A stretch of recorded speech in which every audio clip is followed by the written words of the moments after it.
All the latest for you now this Friday night with the ITV News at 10.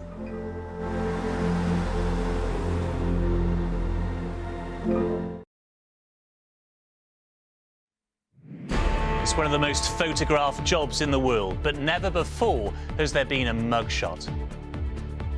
Scowling at the camera and at those who accuse him of trying to overturn the election, former President Donald Trump's made history, but doesn't intend for this picture to be the final chapter. What has taken place here is a travesty of justice. We did nothing wrong. I did nothing wrong. And everybody knows it. I've never had such support. And with his latest portrait already being printed on T-shirts tonight, will the new charges against him end up supercharging his re-election? Robert will assess the impact. Also tonight, it was just a consensual peck, says the president of Spanish football, as he resists pressure to kiss goodbye to his career. Tonight, the player he embraced has accused him of lying. Lucy Letby's crimes could lead to the regulation of all NHS managers, the latest fallout from the alleged failures. Murder in the name of Modi. We hear disturbing claims that the Indian Prime Minister's politics is inspiring the killing of Muslims. Muslims who protest are either killed, jailed, or their houses are demolished. And as the 2024 election approaches, all of us are braced for a campaign of blood. And never mind space, NASA could take you to New York in 90 minutes via supersonic jet.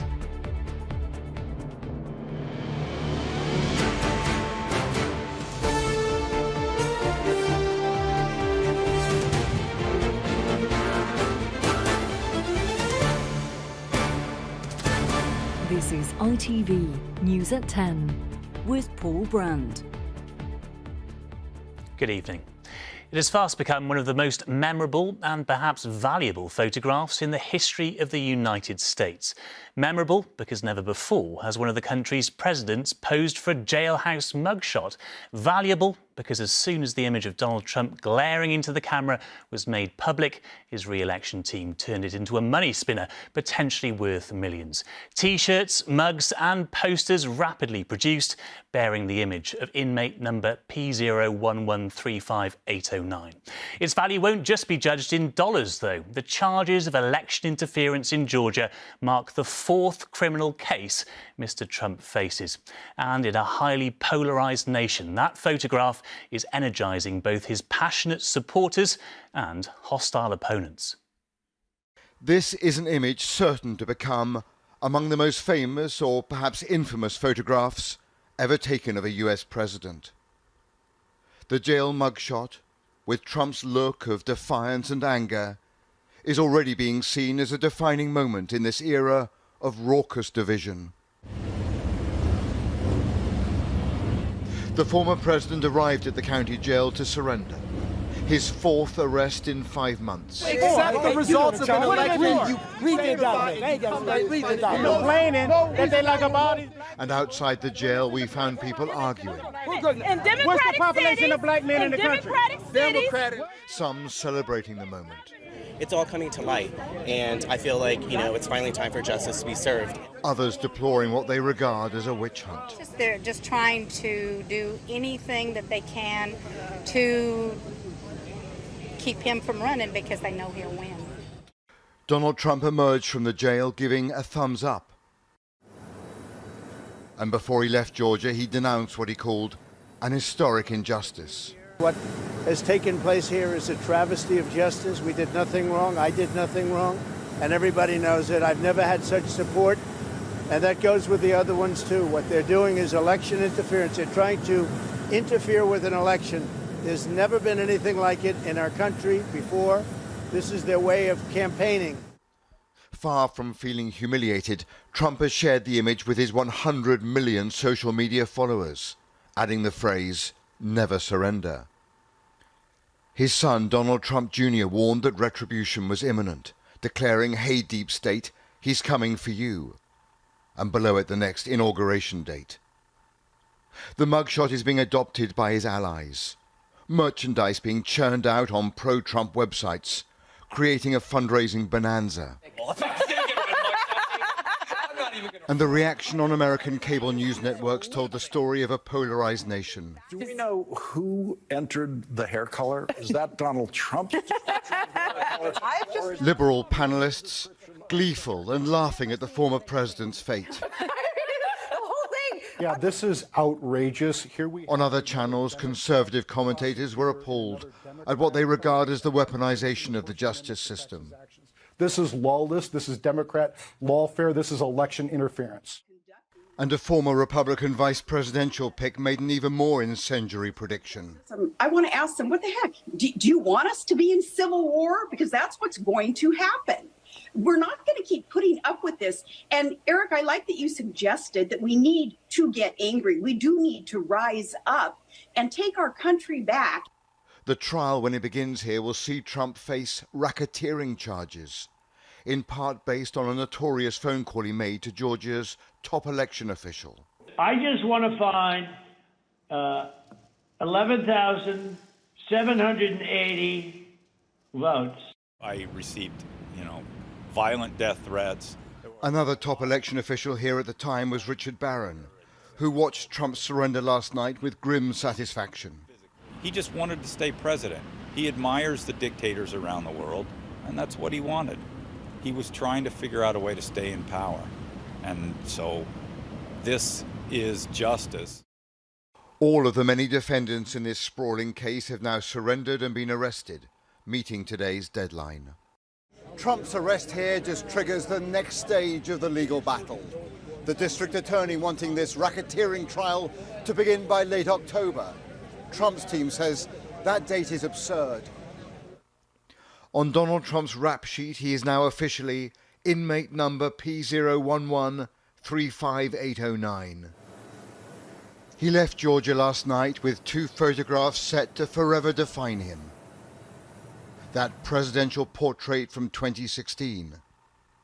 And now the police mugshot as he faces 4 indictments and 91 criminal charges.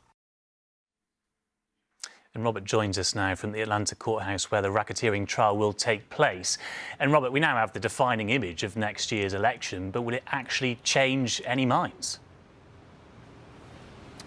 Paul, the number of people who haven't got a very fixed view of Donald Trump is vanishingly small. So there are not many minds to change. There are 2 camps all existing in their kind of information silos. Those who regard this as a welcome humiliation for Donald Trump, a key moment in holding him to account.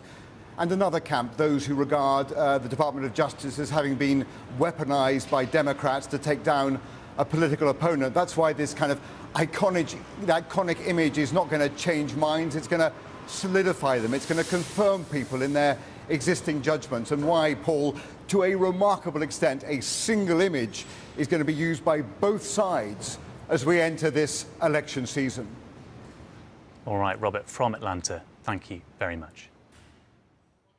They only lifted the World Cup 5 days ago, but Spain's football champions say they won't play again while the head of the country's FA remains in the job. In an extraordinary speech, Luis Rubiales today refused to resign for kissing player Jenny Hermoso during post-match celebrations, claiming it was consensual.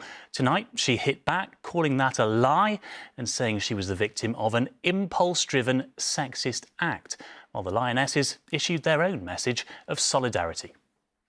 Hermoso has rocked Spanish society, as did his antics on the final whistle when Rubiales was seen briefly grabbing his crotch. He apologised for doing so in the presence of Spanish royalty. But the kiss? At an emergency meeting of the Spanish Football Federation, he was unrepentant. No voy a dimitir. I'm not going to resign. I'm not going to resign. I'm not going to resign. Watched by his daughters, the controversial Spanish manager, and supported by the mostly male federation members, Rubiales claimed Hermoso gave her consent to his kiss. She was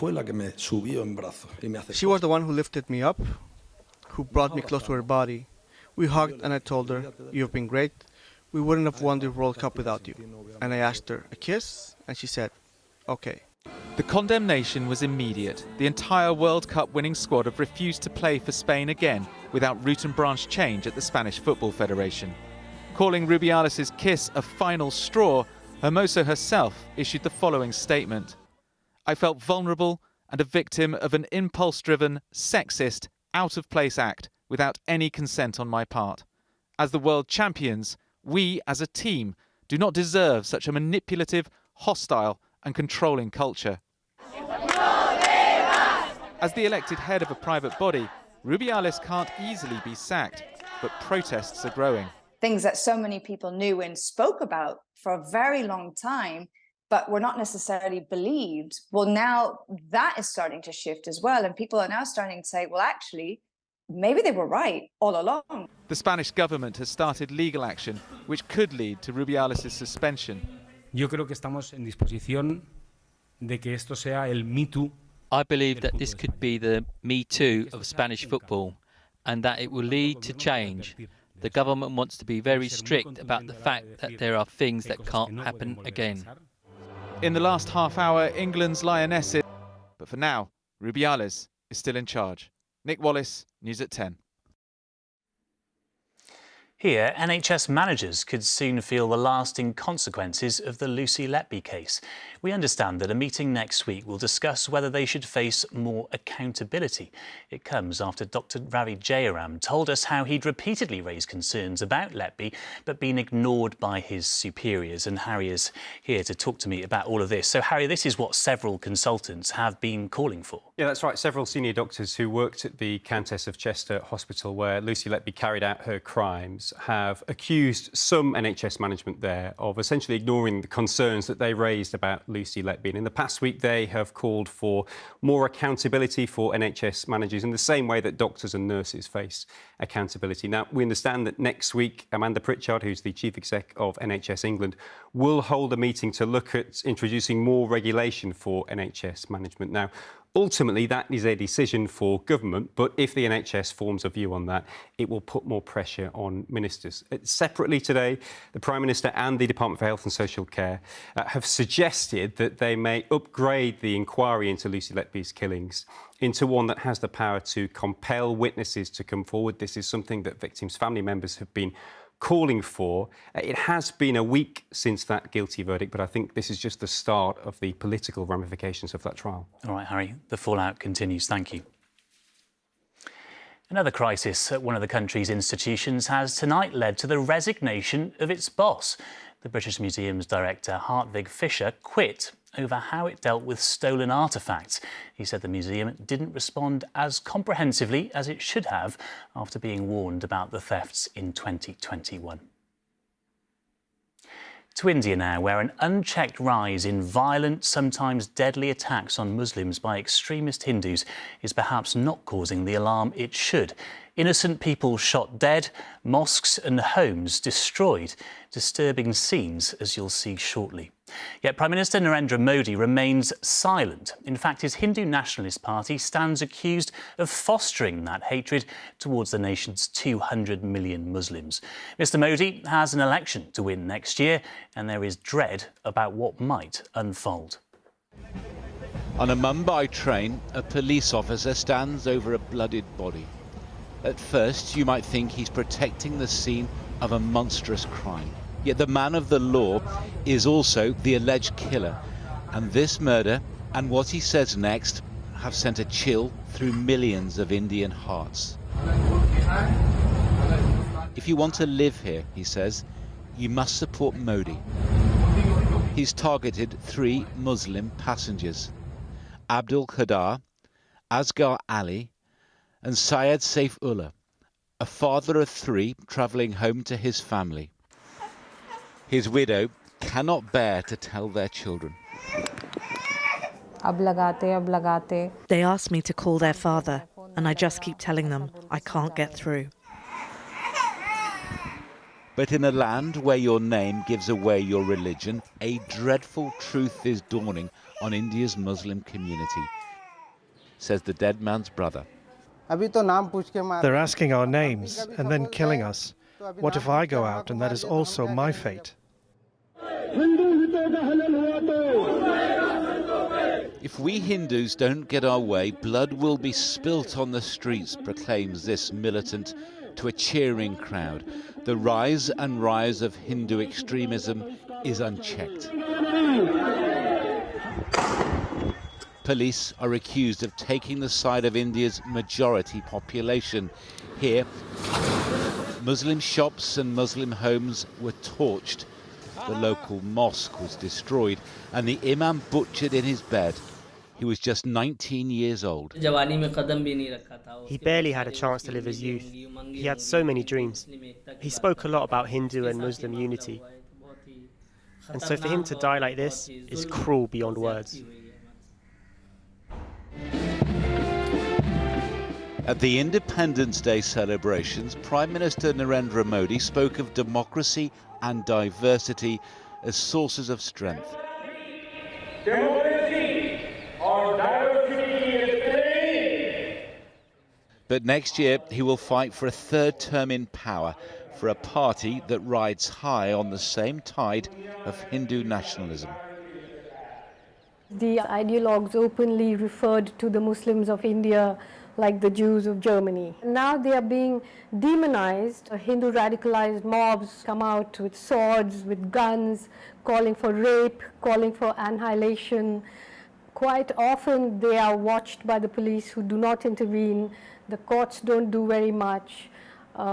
Muslims who protest are either killed, jailed, or their houses are demolished summarily. We routinely call India the world's biggest democracy, but is that status now in doubt then, do you think? Well, in my view, it's been in doubt for a long time, and as the 2024 election approaches, all of us are braced for a campaign of blood, if you like.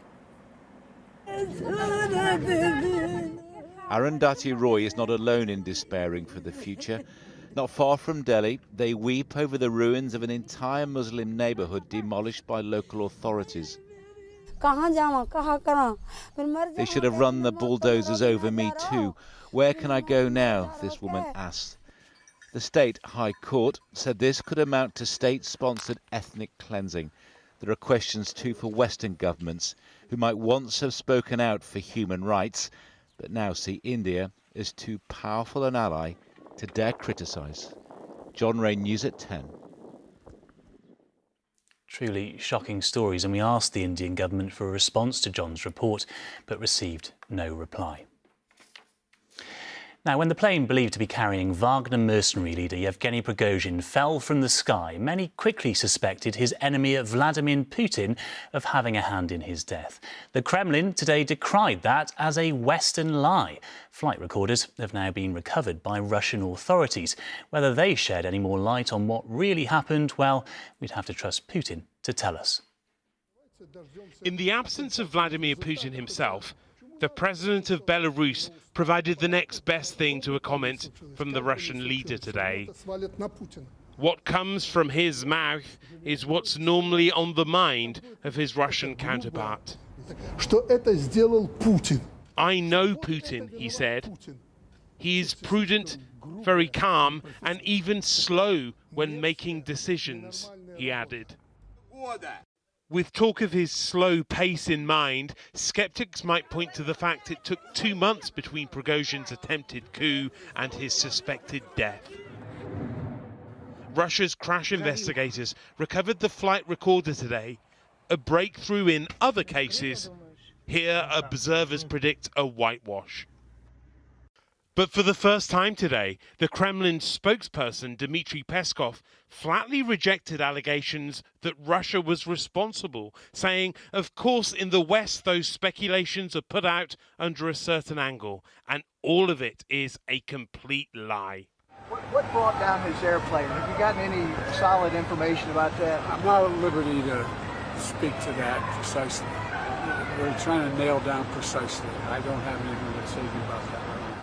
As we should expect, some intelligence officials are using the language of probability when discussing whether or not Prigozhin is dead.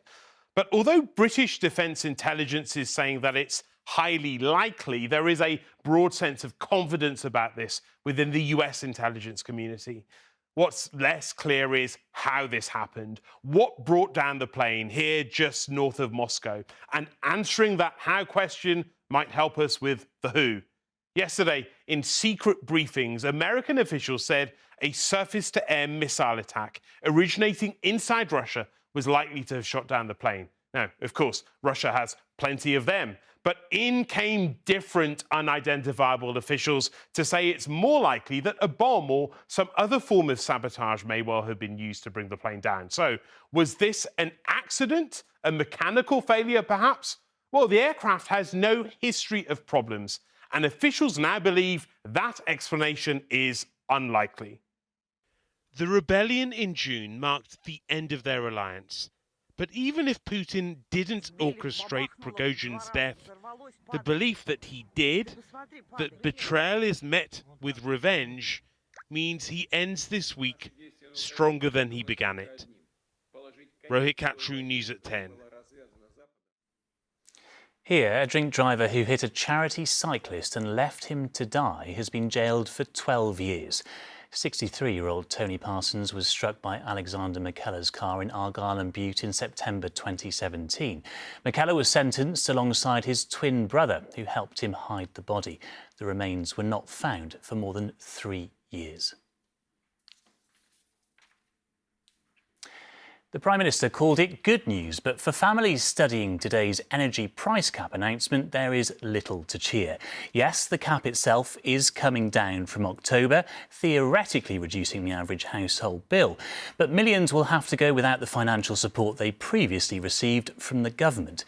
It means their bills may be no lower than the eye-watering sums which caused such hardship last winter.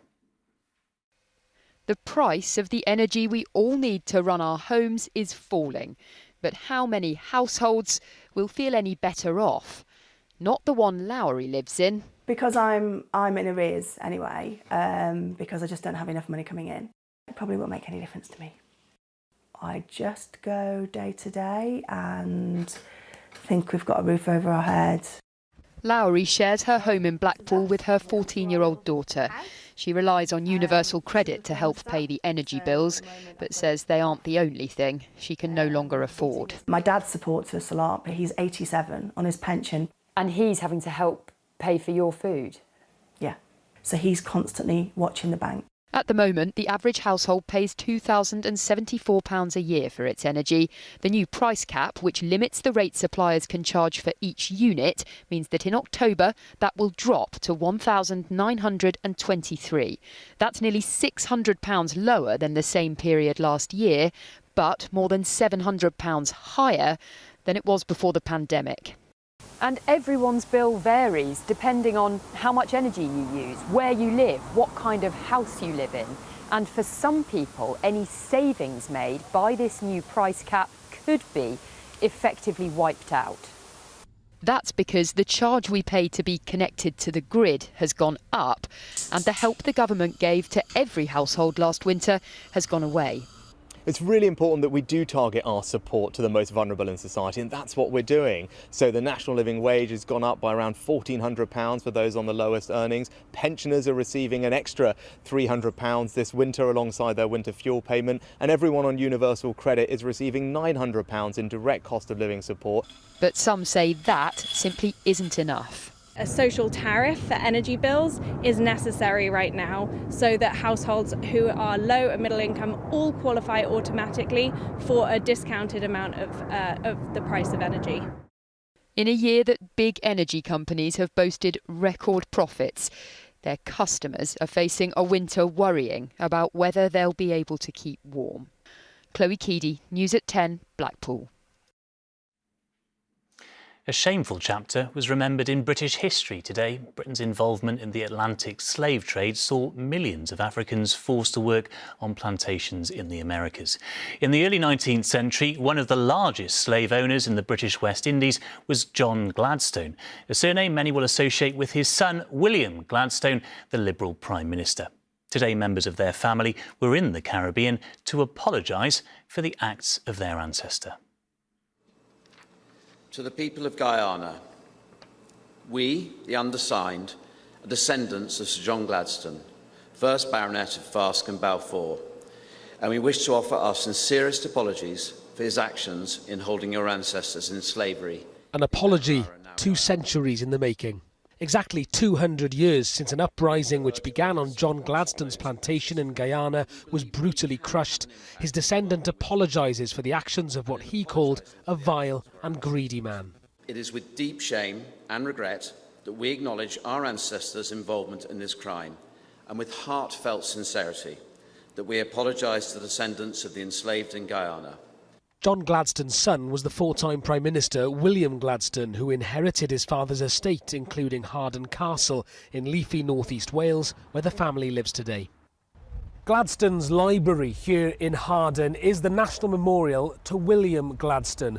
The former Liberal Prime Minister initially defended his father's slave holdings in Parliament and helped to calculate the amount of compensation his family would receive when slavery was abolished in 1833. And that sum of compensation was enormous, more than £100,000, the equivalent today of £10 million.